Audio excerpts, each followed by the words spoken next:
I'm 75 now, and I can't remember anybody except the Queen bee. The palace had survived scandal, betrayal, family division, and years of public tension. But nothing prepared those inside the royal household for the emergency order placed before King Charles that morning. One signature would change the language of the monarchy itself. When the king finally lowered his pen, Camilla's position was no longer protected by the word that had defined her reign. Charles had stripped her of the title Queen, and the silence that followed was terrifying. Before we go deeper into what this really means for the royal family, make sure to subscribe so you don't miss a single update. Charles knew everyone in that Buckingham Palace meeting understood the weight before him. After days of pressure, a sealed emergency palace order rested on the table. Such an order was a written royal instruction designed to take effect without normal ceremonial delay. The king read the final page and stopped with his pen above it.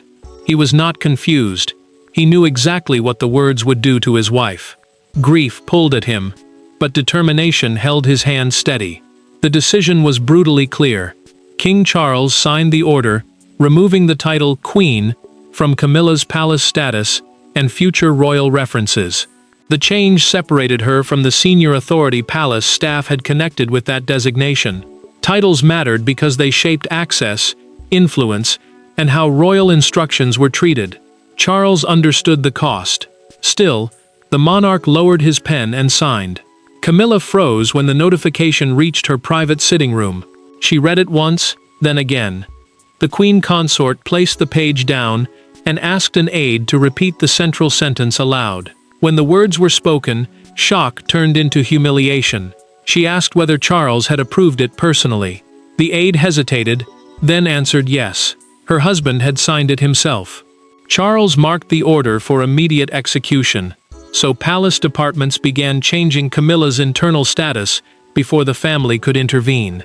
The king had closed the door to delay, yet a second sealed page remained attached to his copy. It named who would inherit ceremonial authority from her former position. That name stayed hidden. William learned of the decision before Camilla received an audience with Charles. The prince listened in silence, asked no shocked questions, and demanded no explanation. The future king simply nodded. His restraint unsettled the official briefing him. He already understood the crisis, and that calm reaction hinted he knew far more than Camilla realized. But before Camilla could confront the husband who signed away the title she had fought decades to reach, she first had to understand who had been standing beside Charles when the decision was made. To the outside world, this was a crisis of titles. Inside the family, it was far more dangerous. It placed a husband opposite his wife, a future king beside his father, and a woman who had spent years securing her place, suddenly facing the possibility that the institution had never truly accepted her authority. Charles, Camilla, and William were no longer simply members of one royal family. They had become three emotional forces pulling the crown in different directions. Charles carried the burden alone because the crown demanded more than personal loyalty. The monarchy, the institution built around the sovereign and the royal family's public duty, had to survive beyond one marriage or one reign. He loved Camilla, yet the king now feared that protecting her influence could leave William with a structure he did not trust. That thought cut deeply. The monarch had spent years defending his wife. Now he was the man placing limits around her. Camilla dismissed her staff and remained alone. She remembered every speech, every appearance, and every moment Charles had insisted she belonged beside him. The queen consort had survived public anger because she believed his protection meant permanence. Now sadness hardened into anger. She stared at the signed notice and felt betrayed by the same husband who had once fought to secure her place.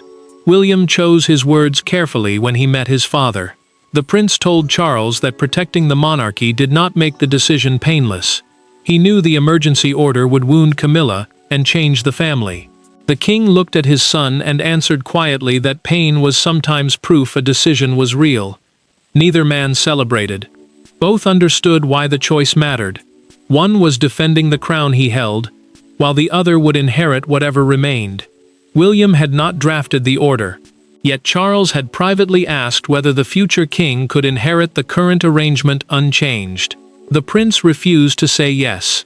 His silence had become an answer, and the monarch never forgot it. Camilla then learned from the supporting papers that a confidential family consultation had taken place without her. William had been present. The discovery hurt more than the formal wording of the order, because it showed decisions about her future had been discussed, while she remained outside the room. Camilla kept reading until one date appeared again and again. It referred to a private royal ceremony 3 weeks earlier. Something had happened there. Something Charles had never fully explained. And when the palace looked back at that ceremony, one quiet exchange emerged as the moment Charles stopped seeing the problem as family tension and began treating it as a threat to the crown. Royal crises rarely begin with shouting. Sometimes they begin with one sentence spoken too confidently in the wrong room. 3 weeks before the emergency order, a private ceremonial rehearsal at Windsor had brought Charles, Camilla, and senior family members together. Nothing in the official schedule appeared unusual, yet before the evening ended, the king had left the room without finishing the rehearsal, and those who witnessed the exchange would later remember it as the moment everything changed. Charles entered expecting a difficult but controlled discussion. The Windsor ceremonial rehearsal had been arranged to review future royal duties, precedents, and family representation if the king reduced his schedule. Precedents simply meant the formal order showing which royal figures held priority during official duties. The meeting mattered because every decision could shape William's future reign.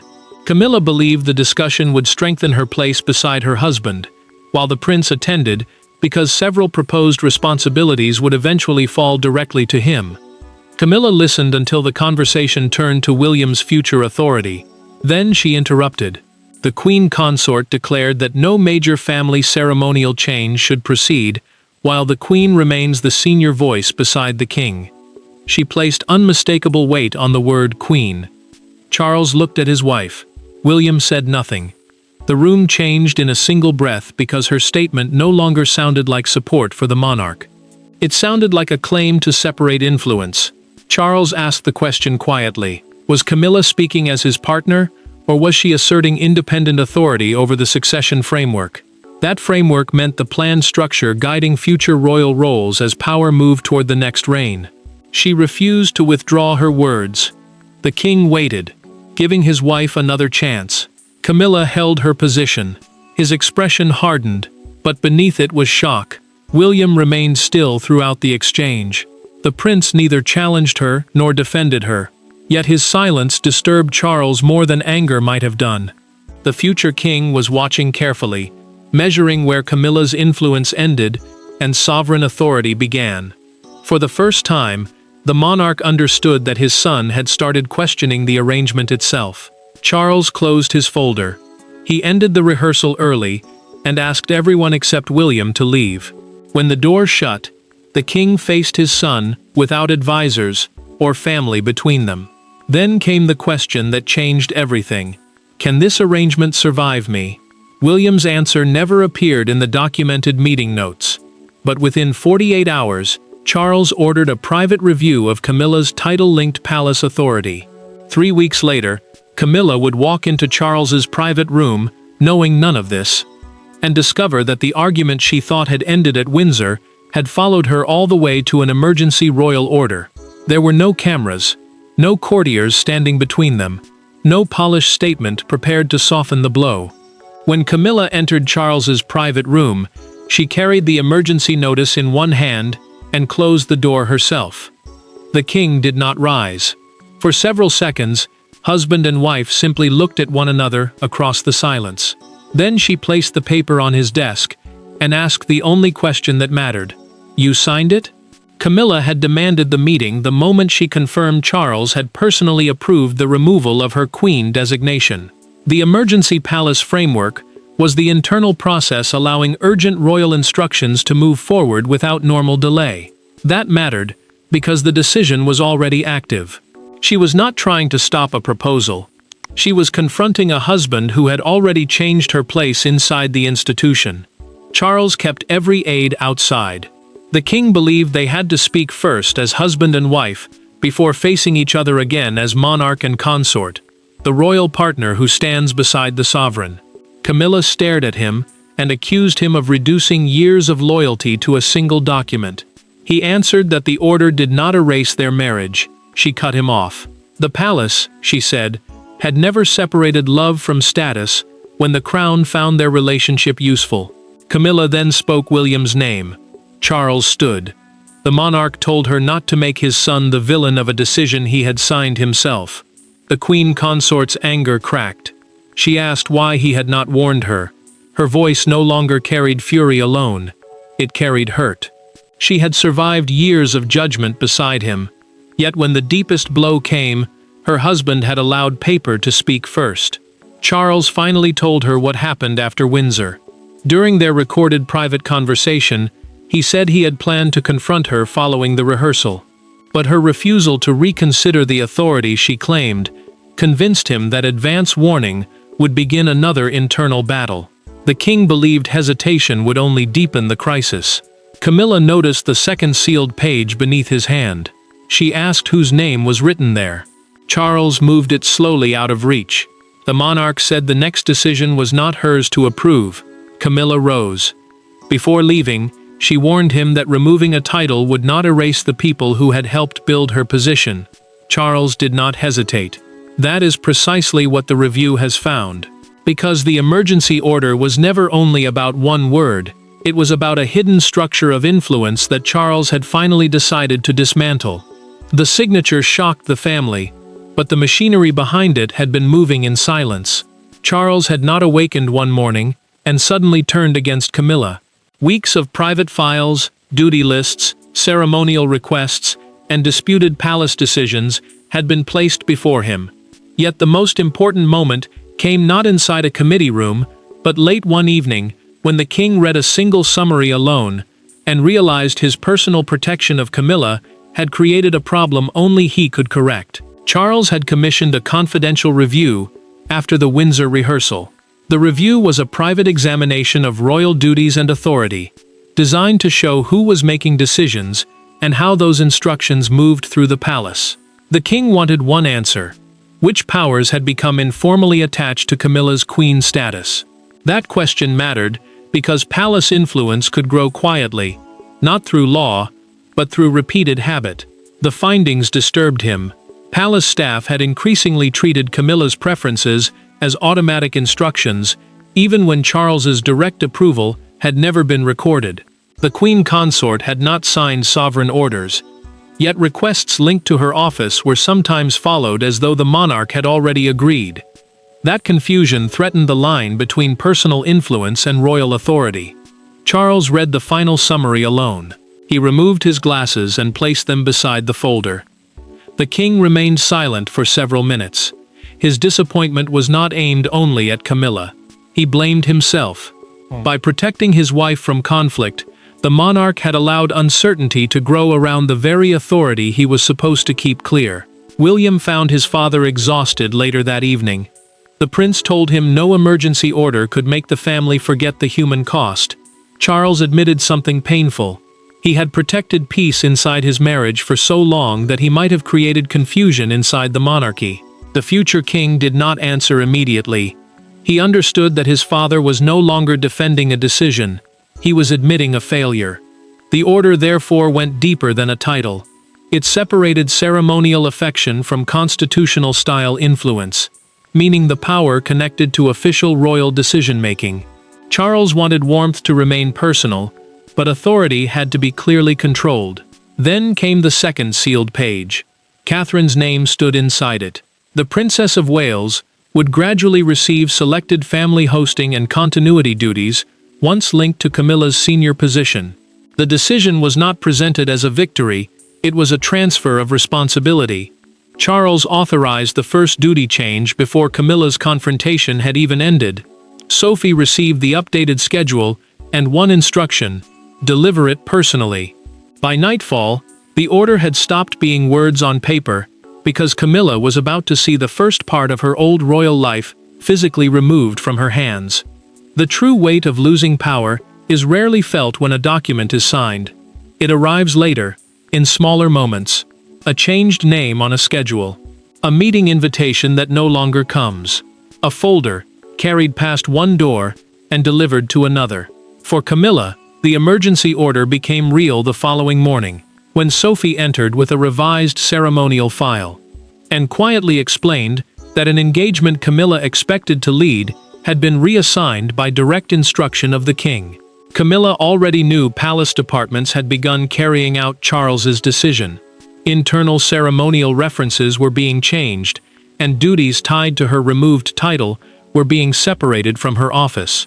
Ceremonial references meant the formal names and roles used when the palace organized official royal responsibilities.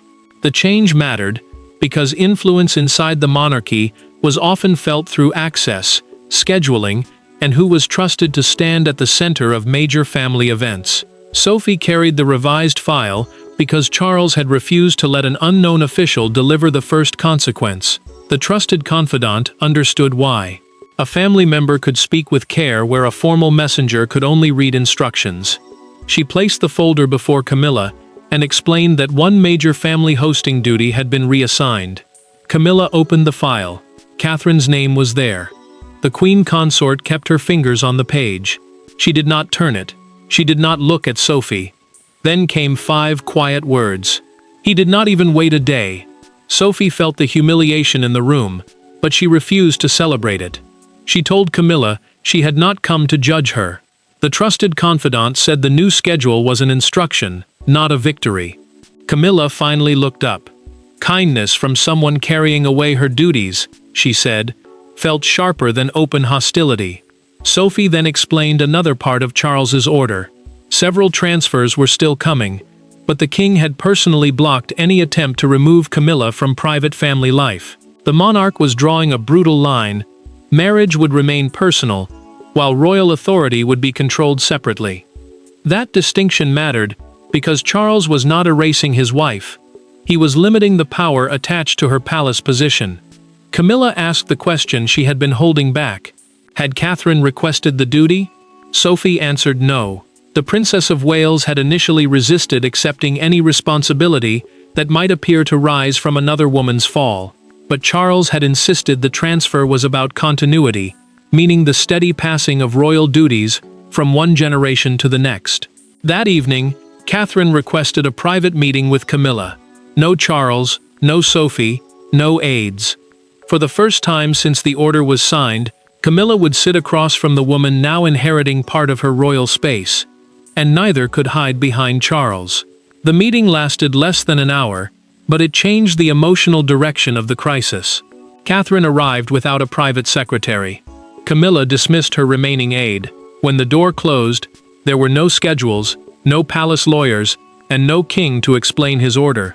There were only 2 women whose places inside the monarchy had suddenly been pushed against one another. Catherine spoke first, and the words Camilla expected never came. Catherine had requested the private conversation after learning Camilla believed the reassigned duty was a personal victory for the Princess of Wales.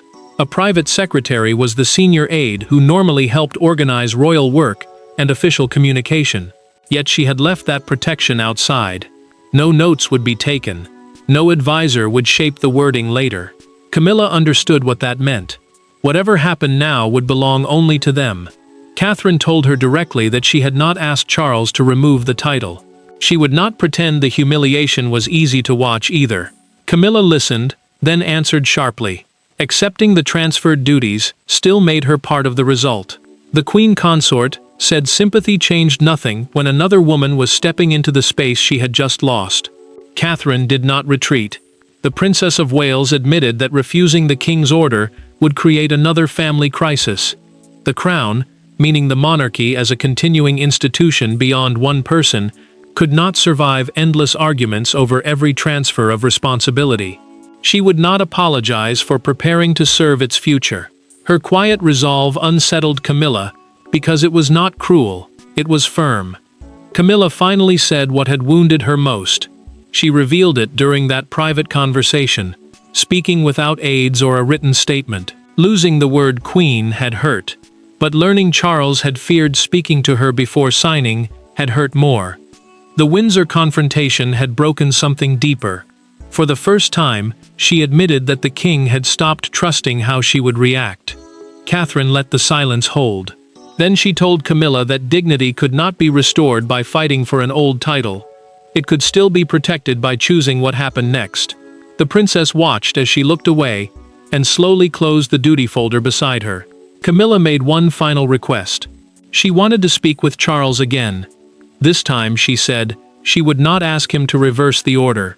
And while Camilla prepared for one final private conversation with her husband, the palace gates were already filling with people reacting to a royal shock the family could no longer contain. By sunrise, the private pain inside the palace had become a national spectacle.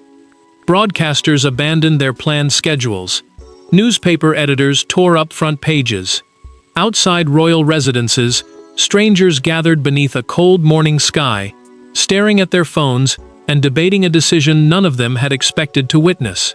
Yet one single public image captured the mood more powerfully than the shouting headlines. A woman standing outside Buckingham Palace, holding yesterday's newspaper beside the newly released palace statement. The palace confirmed the emergency order in a tightly worded announcement. An official palace statement was the formal message used to explain a royal decision to the public without exposing every private discussion behind it. The wording made one fact clear. Charles had personally authorized the reorganization of Camilla's designation and ceremonial authority. That mattered because the king could no longer be separated from the decision. This was his order, his signature, and his burden. The reaction split almost instantly. Some commentators called it royal discipline, arguing that Charles had drawn a hard line around authority. Others described it as a painful humiliation imposed on his own wife. The fictional Daily Chronicle captured the fury with a black front page, a photograph of the monarch looking downward, and 3 enormous words: Charles removes Queen. Near Buckingham Palace, copies rose above the crowd as people argued over what the decision meant. William watched the morning broadcast in silence. The prince remained still until one presenter described the crisis as a son defeating his stepmother. He switched off the television. Then the future king told Catherine that the public had misunderstood his father's burden. Charles had not chosen between 2 people, he said. The king had chosen where royal authority must end. Catherine understood his anger, but the Princess of Wales warned him that public stories moved faster than private truth. William knew she was right. Once a family wound became a national argument, simple headlines could destroy every complicated reason behind it. The palace refused to blame Camilla directly. Charles had approved wording that protected her personal dignity even while keeping the order firmly in place. Yet the queen consort surprised her staff even more. She folded the prepared counterstatement, returned it unread, and said she would speak only to her husband. Camilla entered Charles's private room for the second time. She carried no document. She made no accusation. She asked for nothing back. The crisis had begun with Charles taking a title from Camilla. It would end with the 2 of them deciding what remained when power was finally removed from the room. There was no dramatic reversal. Charles did not tear up the order. Camilla did not reclaim the title. When they met again, the emergency decision remained exactly where the king had left it. Signed, sealed, and active. But something else had changed. For the first time since Windsor, neither husband nor wife entered the conversation determined to win. The crown had already made its decision. What remained was the harder question of whether 2 people could survive the truth behind it. Charles spoke first. The emergency palace order would stand permanently, meaning the urgent written instruction that changed Camilla's official status would not be withdrawn later. The king told her the queen designation and the authority linked to it would not return. That mattered, because reversing the decision would reopen the same confusion over influence that had forced him to act. Camilla listened without interrupting. Catherine would assume the selected continuity and ceremonial duties named on the second sealed page. Continuity duties were responsibilities designed to keep royal family leadership steady as one reign prepared for the next. The Princess of Wales would accept them quietly. Camilla, meanwhile, would remain beside Charles privately, but without the palace influence once attached to her former position. Camilla finally admitted what Windsor had become. The queen consort told her husband, during their private conversation, that confidence had slowly turned into entitlement. She had mistaken years of his protection for permanent permission. She did not excuse herself. Charles heard the words and lowered his head, because the confession carried no anger now, only painful understanding. Charles answered with an apology of his own. The king admitted that fear of confrontation had replaced honesty.